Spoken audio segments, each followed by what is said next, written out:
Alô,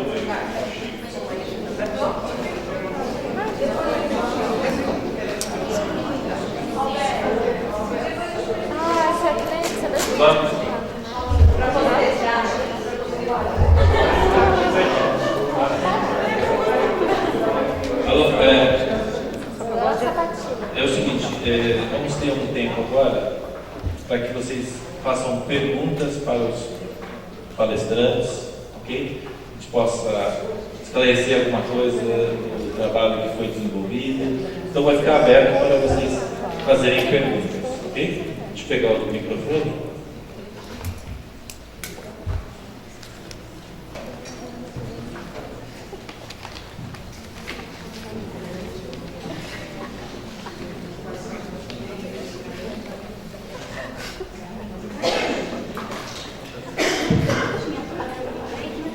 Como o Alberto estava dizendo, podem perguntar sobre... Não houve muito tempo para debate, para questões. E também é possível que nós próprios iniciemos um debate entre nós. Mas seria mais fácil se houvesse uma ou duas perguntas para começarmos esse debate, porque nós, na primeira conferência transgeracional, nós tínhamos um motto, uma frase, que é: nós concordamos discordar. We agree to disagree. So, é bom, e já vimos, o Jacob nos chamou a atenção da dificuldade, por vezes, de discordar aqui no Brasil, ou de expressar uma voz diferente. Então, era bom também que saíssemos daqui com um racional mais pedagógico, que quiserem colocar. Eu queria agradecer do fundo do meu coração o que aconteceu aqui, que isso foi uma experiência inesquecível para todos nós, mas agradecer e reverenciar a Alberto Guarini por ter tido a coragem de realizar esse trabalho em São Paulo, que é extremamente difícil, né?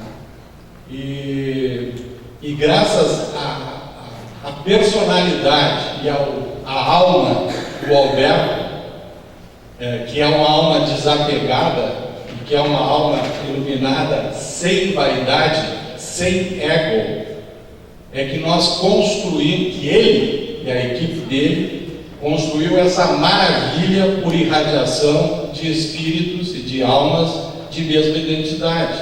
Então, aqui não houve fogueira de vaidades, e é por isso que esse ambiente ficou tão leve, apesar de tão profundo, tão terapêutico, e trabalhar com tantas dores dos nossos ancestrais. Porque em muitos outros trabalhos que eu participei no passado, houve resíduo, houve dor, né? E eu cumprimento muito a capacidade, a qualidade energética que nós atingimos, e esse é um mérito de todos nós, é um merecimento de todos nós, mas especialmente de Alberto e do time de professores que se conduziram assim, com toda a coragem, com toda a entrega, com toda a alma aberta, com todo o coração, com toda a luz, né? E com toda a proteção.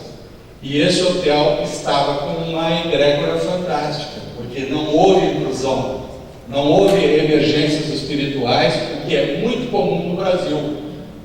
Que é muito comum no Brasil, muito mais do que na Europa. Aqui há muitas intrusões espirituais e emergências com incorporações, com crises, né? E esse trabalho ele foi tão denso, tão profundo, mas tão bem conduzido, tão adequado e na medida certa, que ele imunizou intrusões energéticas de emergências espirituais negativas. Mas esse trabalho, né, ele teve assim, digamos assim, uma linha de fio condutor que realmente nos faz crer que Moreno e Roger estavam aqui o tempo inteiro. Porque um passava a bola para o outro, parecia o time do Barcelona, né? Jogando. Parecia aquela maravilha de resultado. Né? Quer dizer, a cada workshop, uma surpresa para a nossa alma, um presente novo, né? Um novo momento, um novo insight. Então eu queria agradecer de coração a todos vocês e ao Roger e ao Moreno. Muito obrigado.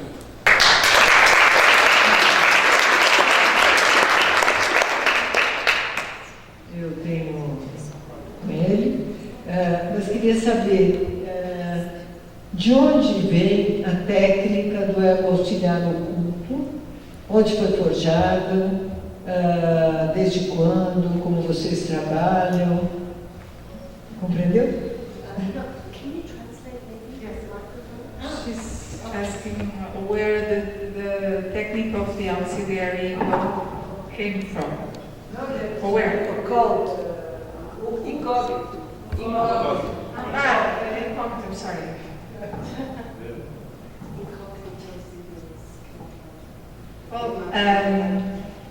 Eu uso esse termo, o incógnito auxiliar, como eu falei para vocês, eu conheço o Mark Wentworth há 10 anos e o Felipe também estava presente. Nós fizemos vários intercâmbios, várias trocas de ideias nessa altura que estávamos todos em Lisboa.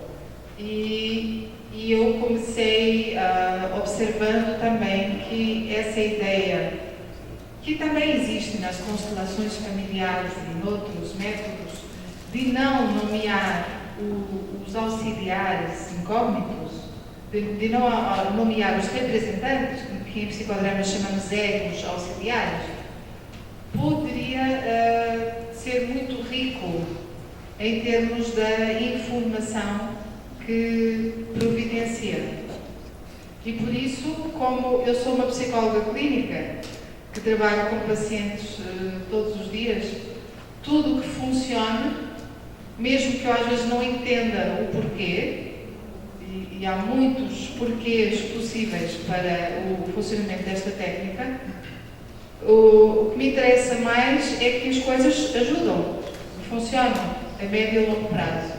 E, portanto, eu integrei. Eu não sou formada em teatro dinâmico, que é um método desenvolvido pelo Marco e pelo Filipe, e por isso eu não uso o termo teatro dinâmico, porque eu só falo dos métodos que eu própria estou formada ou fui certificada, ou não me sinto com formação suficiente para falar de teatro dinâmico. Mas há, obviamente, muitas parecenças. Alberto, uma pergunta para você. Acho que ele vai responder. Para vos dar uma ideia de como surgiu, que em psicodrama é chamado de auxiliar incógnito, mas que nós criamos como teatro dinâmico. Quando eu estava a integrar o curso de aprendizagem das cores do Marco, o Marco utilizava muitas formas de expressão, de forma teatral. Ele utilizava aspectos que tinha aprendido através do Roger, aspectos do psicodrama. Ele também já tinha integrado alguns workshops de constelações familiares e, portanto, como que utilizava o melhor dessas técnicas para nos ajudar a sentir as cores. Para além disso, cada cor, cada história que uma pessoa tem mais personagens. Se estivermos a trabalhar uma situação em que existe duas das pessoas que estão envolvidas na mesma situação, estão a trabalhar com elas em psicodrama ou em constelações familiares, se eu estiver chateado consigo e você chateada comigo e nós estivermos aqui a fazer psicodrama, nós vamos estar um pouco presos às perspectivas que nós já temos. Ora, podemos avançar um pouco, podemos colocar-nos na perspectiva do outro, mas sabemos sempre, a nível lógico, a história, o que aconteceu, o que é que eu acho em relação àquele, as interpretações que eu faço. E então, depois de já termos feito várias vezes esses trabalhos conscientes das personagens, eu sugeri ao Marcos, eu não me parece que isto vá conseguir retirar o máximo da situação, porque vai haver sempre uma parte que nós vamos ficar presos à ideia que nós temos. E então experimentámos fazer sem perceber. Posso-vos dizer uma coisa, na altura nós pensámos, isto não resulta. Porque o resultado do primeiro teatro dinâmico foi uma coisa completamente fora daquilo que nós estávamos à espera. Foi sobre uma história de duas pessoas que estavam presentes, uma terceira que não estava presente, uma delas das que estava presente que estava em conflito com aquela que não estava presente, e no teatro dinâmico essas duas estavam juntas, a dizer: eu sinto-me bem. Isto não faz sentido. 6 meses passaram.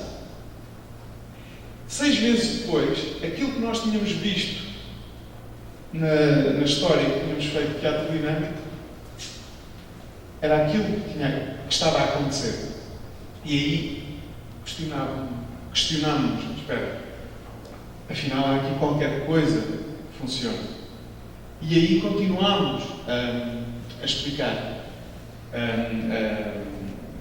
a explorar. E eu lembro-me do primeiro encontro que tivemos juntamente com psicodramatistas.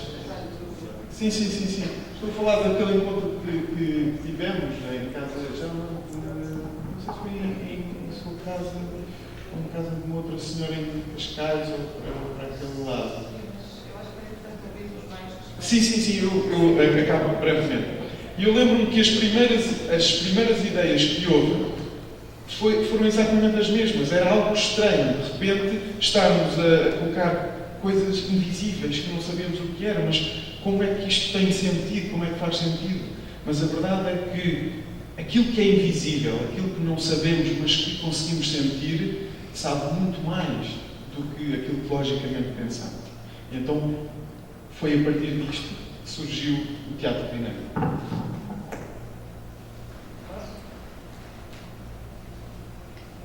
Roberto, você falou em algum momento que até a geração do tataravô dá para ir. Depois do tataravô tem que fazer o curso. E eu não entendi assim, qual é o perigo, né, que há? Pensando assim, que tem muita afinidade com o psicodrama nas técnicas de psicodrama interno, principalmente, né? Então, porque assim, é muito interessante porque a gente se surpreende, então a gente não sabe quem a gente vai encontrar nesse mergulho, né? E isso eu particularmente fui muito feliz nesses encontros todos aqui. Qual é a sua questão? A questão é por que não dá para quem não fez o curso mexer com gerações além do tataravô? Dos avós. Dos avós, né? É. Isso. Porque até os avós, a ligação de sangue é muito próxima. Então, vamos dizer assim, são as primeiras memórias que nós temos acesso. Quando ultrapassa os bisavós, tataravós, é como se houvesse uma mistura dessas memórias com o inconsciente coletivo de Jung. E o que é esse inconsciente coletivo de Jung? É toda a memória da humanidade. Então, quando nós abrimos esse campo, fazemos esse diálogo com o inconsciente, tá? E que concretizamos isso que surge desse inconsciente, e aí aparecem muitas coisas, e se a pessoa não tiver um certo treinamento para lidar com isso, por isso que o Roger ficou 30 anos trabalhando em cima desenvolvendo esse método dele, para que pudesse ter recursos para poder trabalhar com esses conteúdos desse inconsciente que para muitos que não conhecem o trabalho, dão vários nomes, né? E eu não quero dar nomes, mas ter mais recursos para trabalhar com esses conteúdos do inconsciente que são mais fortes, vamos dizer. Do perigo.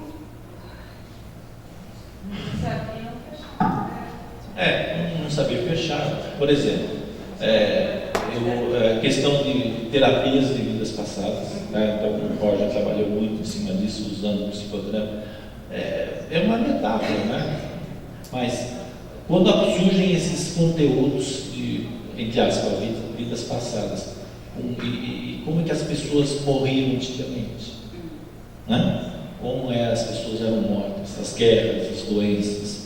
Então são conteúdos fortíssimos e muitas vezes isso vai para o corpo, a pessoa expressa na catarse física, aparece um psicodrama físico, expressão.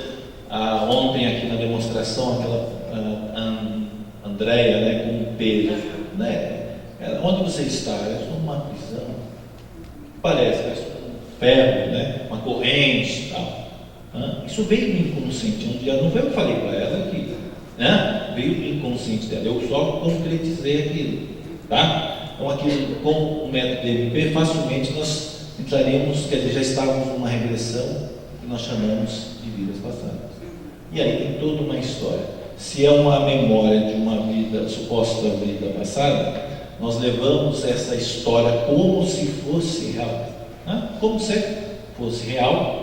Há uma morte, então se é uma suposta vida passada, vai para um momento de morte, passa pela morte, e aí, como a Vera Saldanha tinha falado sobre os bárbaros, né? Então aí entra nessa realidade de sofrimento daquele personagem de uma vida passada, e aí se faz todo um trabalho. Então tem toda uma técnica, uma sequência de etapas para trabalhar esses conteúdos que aparecem no nosso inconsciente, que aparecem nas terapias, que aparecem nos grupos, tá? Então você, com a formação do DMP, você tem muito mais recursos para lidar com essas questões. Acho que respondi? Respondi, obrigada. Obrigado. O Marlon quer acrescentar. It's just to add a little bit more to your question. Felipe will translate. Só para adicionar um pouco mais à sua questão.